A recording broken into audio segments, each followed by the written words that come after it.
Bonjour, bienvenue à la capsule 4 sur la motricité fine, animée par moi, Mélanie.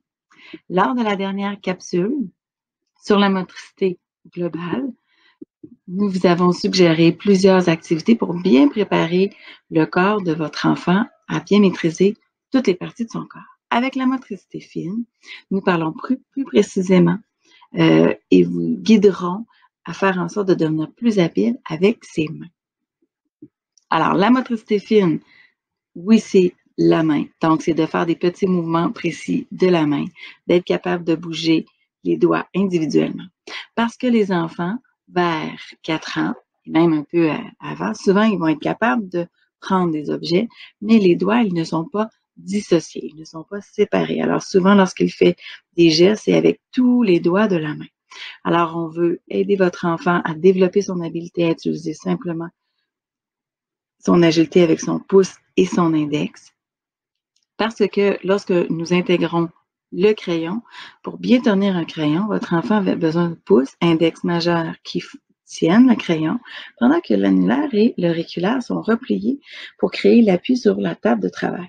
Alors, si votre enfant, c'est difficile pour lui de séparer ses doigts, alors ça va être d'autant plus difficile d'arriver à tenir un crayon.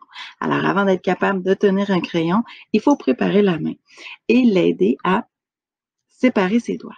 Alors souvent, vous pouvez retrouver plusieurs comptines où on fait bouger les doigts de votre enfant. Des fois, il y a même des histoires où c'est avec les doigts, alors qu'on lève un doigt à la fois. Nous, des fois, on s'amuse aussi, on fait de la gymnastique avec nos doigts, avec les élèves. Alors souvent, on dit, OK, ton pouce va donner un bisou à tous tes doigts. Alors comme ça, il va donner un bisou à tous les doigts. Ça a l'air simple pour nous, mais essayez-le avec votre enfant. Ça se peut qu'il sort un peu la langue parce que ça lui demande de la concentration et c'est un peu plus difficile. Des fois, on va dire, on va faire le pianiste. Alors, même sur une table, on va leur dire, on va jouer du piano. Alors, quand je joue du piano sur la table, mes doigts doivent se séparer et c'est un doigt qui touche la table à la fois. Ou des fois, on dit, on fait des sauts en hauteur avec nos doigts. Alors, on lève un doigt à la fois, on le décolle de la table, un doigt à la fois. Alors là, votre enfant n'a pas le choix de séparer ses doigts pour vraiment développer l'agilité avec ses doigts. Des fois, on va lui faire aussi demander de ramasser des objets. Souvent, il va les ramasser avec ses 3 doigts comme ça. On peut lui dire, OK, ramasse-les juste avec ton pouce et ton index. Souvent, il y a des jeux ou des activités où on doit insérer des objets aussi dans quelque chose. Alors là, on travaille la prise, mais on va aussi travailler la force pour aller insérer l'objet. Alors, on prépare ses doigts à avoir la bonne force pour bien tenir le crayon. Parce qu'on a des enfants qui tiennent le crayon vraiment trop serré et ça crée une pression au niveau des doigts. À un moment donné, ça fait une douleur. Et à l'inverse, on a des enfants aussi que des fois, ils n'exercent pas assez une bonne force pour tenir le crayon. Et là, la main glisse sur le crayon. Alors, c'est pour ça que d'aller jouer avec les doigts et de faire différentes activités avec ses doigts les prépare bien pour la tenue du crayon. Motricité fine, c'est aussi l'apparition de la main dominante, c'est-à-dire est-ce que votre enfant sera gaucher ou droitier. Ça se peut que déjà, la main dominante est déjà déterminée. Ça se peut que ça ne l'est pas encore. Je donne quelques trucs qui peuvent nous aider à avoir des indices, des fois pour guider l'enfant. Alors, si vous placez des objets devant votre enfant, avec quelle main va-t-il chercher les objets? Alors, ça peut vous indiquer s'il sera droitier ou gaucher. S'il doit monter des marches, quelle est la jambe qu'il utilise en premier sur la première marche pour monter les marches? Ça aussi, ça peut vous donner des indices s'il est droitier ou gaucher.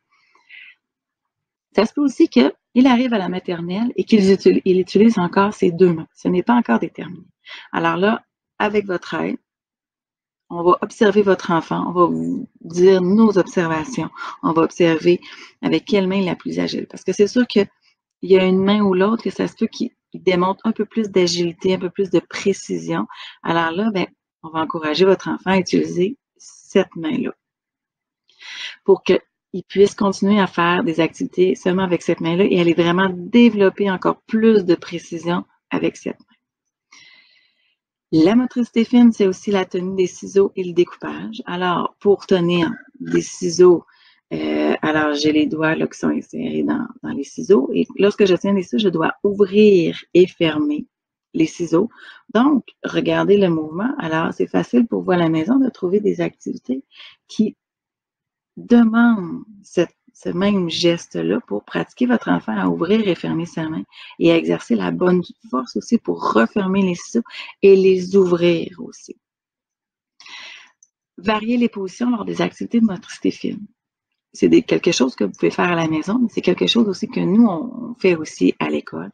Alors, lorsque votre enfant fait du coloriage, dessine, ou même fait un casse-tête, ou fait un jeu de construction, ou un jeu de table, des fois, on peut lui dire, OK, aujourd'hui, c'est différent, on le fait sur le sol, sur le ventre.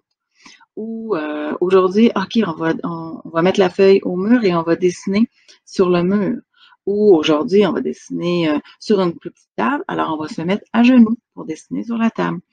Ou on peut utiliser aussi un tableau, dessiner sur un tableau, écrire ou peu importe. Pourquoi? Lorsqu'on varie les positions, ça aide à développer le tonus du haut du corps. Et d'avoir un bon tonus du haut du corps facilite la posture d'écriture.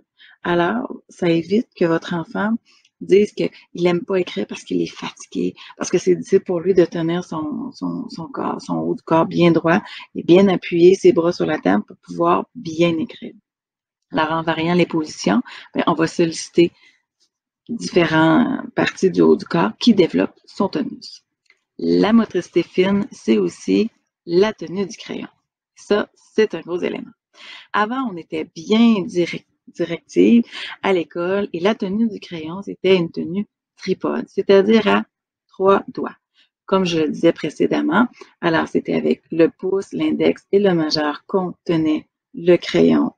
Et ensuite, on repliait les 2 autres doigts pour créer l'appui sur la table de travail. Maintenant, avec les différentes recherches et les avis des ergothérapeutes, comme vous voyez à l'écran, on accepte d'autres tenues du crayon, pardon. Il y a encore la tenue tripode, mais maintenant, on accepte aussi la tenue quadripode, c'est-à-dire à 4 doigts. Cependant, à faire attention, vous voyez à l'écran les 4 positions acceptées, mais lorsque votre enfant tient son crayon et qu'il est en train de faire l'activité, il faut bien observer. Est-ce que sa tenue du crayon lui permet de faire des mouvements détendus, précis et rapides? Si oui, c'est correct. On peut l'encourager à garder cette position-là. Est-ce que lorsqu'il a cette tenue du crayon-là, ce sont les doigts qui contrôlent le crayon? Si oui, on peut l'encourager à garder cette tenue du crayon-là aussi. Si, lorsqu'il tient son crayon, c'est toute la main qui bouge, alors là, peut-être que ce n'est pas une bonne tenue du crayon. Si c'est tout le bras qui bouge, peut-être que ce n'est pas non plus une bonne position. Il faut voir avec lui et l'aider à vraiment placer ses doigts, soit de façon tripode ou quadripode. Alors, voici des petites activités de motricité fine. Ça se peut que ce sont des activités que votre enfant est déjà capable. Alors, de boutonner des gros boutons. S'il est déjà capable, pourquoi ne pas rapetisser les boutons? Alors, on va aller affiner le geste, de s'amuser avec la pâte à modeler et de réussir à faire des choses avec la pâte à modeler. Alors là, il va travailler la force de ses mains. De prendre plusieurs objets dans sa main sans les laisser tomber. Alors, des fois, on s'amuse, on part à la chasse aux objets, puis même des fois, on peut s'amuser lors de la collation avec les raisins secs ou avec des petites noix ou des petits morceaux. Alors, on prend l'objet et là, on va le cacher dans nos doigts. Ils ne doivent pas tomber. On va en chercher un autre, on va le cacher dans nos doigts et tourner tranquillement la page sur le coin inférieur en bas. Enfiler des perles. Alors, on utilise pouce et index beaucoup. Découper. Alors, oui, se pratiquer à découper. Relier des points, tracer par-dessus des traits. Mettre des sous dans une tirelire. Alors, insérer des objets dans quelque chose. Et faire des tâches de cuisine bilatérales. Ce qu'on veut dire par là, les enfants adorent cuisiner. Alors, pourquoi ne pas en profiter? Et lorsqu'on fait des tâches de cuisine, ça nous permet d'inclure des tâches bilatérales. Ce qu'on entend par bilatéral, ça veut dire que les 2 mains ne font pas la même chose. Alors, par exemple, on fait une recette avec notre enfant, c'est le temps de mélanger les ingrédients. Alors, on met les ingrédients dans le bol. Alors, j'ai un bras et une main qui tiennent le bol et mon autre main va venir brasser le mélange. Donc, fait des mouvements de rotation. Ou lorsque c'est le temps d'ouvrir les contenants pour prendre les ingrédients là, j'ai une main qui tient le contenant et j'ai une autre main qui vient dévisser le contenant. Pourquoi habituer votre enfant à faire des tâches bilatérales tout en ayant du plaisir? ça revient un peu à lorsque je vais écrire. Lorsque je vais écrire, j'ai une main qui va écrire, tandis que j'ai une autre main qui va être fixe, qui va tenir le papier. Une autre idée, un autre exemple aussi, là, pourquoi des tâches bilatérales? Lorsque je découpe. Alors, lorsque je découpe, j'ai une main qui tient les ciseaux. Cette main-là va tenir les ciseaux droits. Elle va simplement ouvrir et fermer les ciseaux. Tandis que mon autre main va tenir le papier et c'est cette main-là qui va bouger le papier pour que je puisse aller découper sur la ligne prévue. Alors, mon ciseau, c'est pas mon ciseau qui va se promener. Mon ciseau va rester droit. Ma main va ne faire qu'ouvrir et fermer le ciseau, tandis que c'est avec mon autre main que je vais bouger le papier pour permettre à mon ciseau de suivre la ligne que je veux découper.